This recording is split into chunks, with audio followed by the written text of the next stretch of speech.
Welcome into ProBox TV, heading toward a huge fight February 8th right here on ProBox TV. All action 50-50 fights, and the card is stacked from San Antonio top to bottom. To help me break it down, Jimmy Smith in studio with the champs, Paulie Malignaggi, Chris Algieri. When we say we're opening up strong, that's right, Michael Angeletti versus Judy Flores, the undefeated Angeletti, joining us right now. Talk about this opportunity, man. What does this mean to you? Such a huge card from San Antonio. You're opening up. How does that feel, man? I really appreciate ProBox for having me on, giving me another opportunity to showcase my skills and my talents. I look at this fight as another stepping stone to get to where I'm trying to get to, which is title shots and get the title. So appreciate you guys for having me on. Yeah, I'm ready. I'm ready to go. Mike, we were impressed with you the first time we saw you here on ProBox TV. You got better and better as the fight progressed.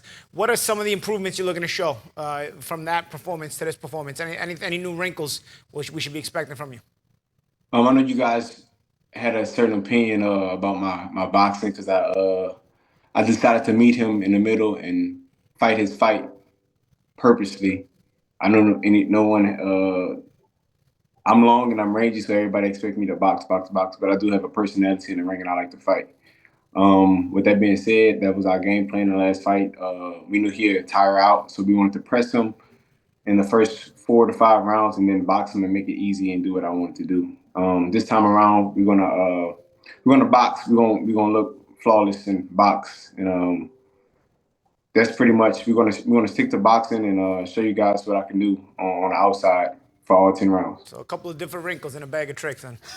There you go. Yeah, Michael, you showed some impressive boxing skills, and we like you said, we expected you to come out there, use that length. You're humongous for 130. I mean, I don't even know how you make weight and have such a good gas tank. But you went out there, you boxed well at times, but you stood your ground. You were hitting some really good body shots and wearing your opponent down, like you said.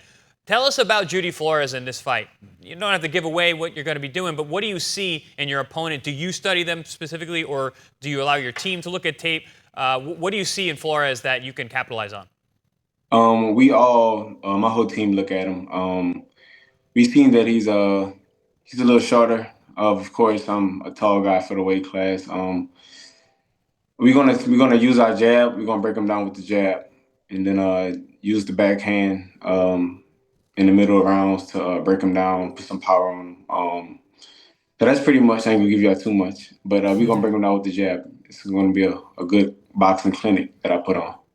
Where you are in your career at 12-0, what we're seeing right now in the state of boxing, a lot of guys with about your record, you start looking at them for the rankings, start looking at for title contention, things like that. What do you know at 12-0 that you didn't know at 4-0, that you didn't know at 5-0? What have you learned that you're bringing in the ring February 8th? I'm learning to break these guys down. As far as boxing goes, I'm learning to break these guys down in the early rounds. Go to the body. I need to go to the body a little bit early. I know that I hurt pretty much every opponent to the body that I've fought in my first 12 fights.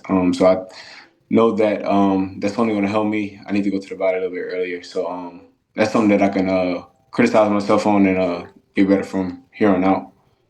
Mike, a little bit of a non-boxing question here. I read about you a while ago because I see your last name. You have an Italian last name. I think I read that your grandfather was Italian and you have a Creole grandmother. Is that correct? Is that where your last name comes from? Yes, sir. Yeah. Did you know your grandfather, or did he pass before you met him? That was my great grandfather. Oh, and my he was fully Italian. Now my grandfather he's mixed. Because he's mixed with Creole, right? Your great grandfather's. Did I read that right, or did I remember correctly? Your great grandfather then was Italian, and his wife was Creole. Your great grandma. Yes. Yes. Okay, I got you. And then you're from New Orleans. Yes, sir. Yep. So that was so I'm familiar. There's a very big Sicilian and Italian background in New Orleans, like 100-something years ago. So Paulie's gonna be rooting for you. Is what he's saying. Paulie's gonna be rooting for you. When I saw he was from New Orleans and I saw he was Italian and with the Italian last name, and then I saw that it goes back, I'm like, yo, those are like. That was a big Italian era in New Orleans in those days. I mean, they're all gone, but back then it was like we're talking. You go back generations. I was like, wow, it mixes. I was like, wow, it compares because great grandfather. I know those years were big Italian years in New Orleans. I was like, yo, so I was anyway. It was just my personal curiosity. I wanted to ask you. Thank you. Thanks for answering that. And Mike, I made a mistake. I said 130. It's funny because off air we were talking. Like, man, this guy looks like a 130 pounder. You're so big. You actually fight at 118, which I get. Yeah, I heard you. I Which didn't want to make a. Yeah, no. Literally, we were talking off air. I'm like, hey, I can't believe this guy fights at 118. He looks like a 30 pounder. So just talk to that, man. A little bit about your discipline, the fact that you're in the gym, being able to make this weight, being as tall as you are. It's very commendable. It all started with the amateur system, man. I had a nutritionist because they was pretty shocked as well because in the amateurs I was making 114 for the USA team. I was fighting at 114, and that's the day of weigh-in too. That's not like the pros where you have time. Right. And so I pretty much I'm a student of the game, man. So everything that I learned back then, I still hold some of those principles and keep it. And that done made my making 118 a lot easier because, of course, we weigh in the day before, and then we weigh in the day before and we get to rehydrate. It wasn't like that in amateur. So it makes the pros a little bit easier. Not saying that it's easy, but I've made it a lifestyle to eat healthy. Huh? Making weight never is easy. Never. But I've made it a lifestyle, and pretty much my daily regular eating habits are pretty good. And so me having that strict diet just as a lifestyle makes things a little bit easier. In other words, you're living a life of a professional. You're doing it the right way, which it shows because, one, you look good. You don't look weak in the ring, and also you have a good gas tank, too. We saw that in 10 round in your last fight. We actually poured it on later in the fight. So, obviously, whatever you're doing, keep it up.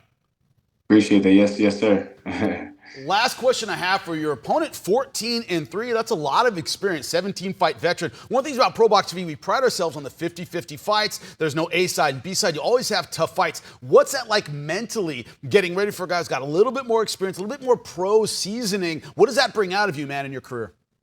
Man, I've been all around the world fighting for Team USA. I get the best sparring down here in Houston, fighting guys with way more fights and way more experience that's way sharper than this guy. So I'm not worried about any of that. That's just numbers. I'm not worried about any of that. I get great work down here. I get a lot of veterans that give me great work. So that's not even a thought in my head. I'm not worried about that at all. Oh, looking forward to a fantastic fight. Thank you so much for giving us your time. We're looking forward to seeing you at February 8th, my man. Appreciate you, man. Thank you for having me on, man. Yep. Anytime. Was looking for lucky number 13, February 8th, San Antonio, Texas, to see the undefeated Michael Angeletti. That's right, Italian Creole from Louisiana. He's going to bring it. It's going to be fun right here on ProBox TV. Don't miss it.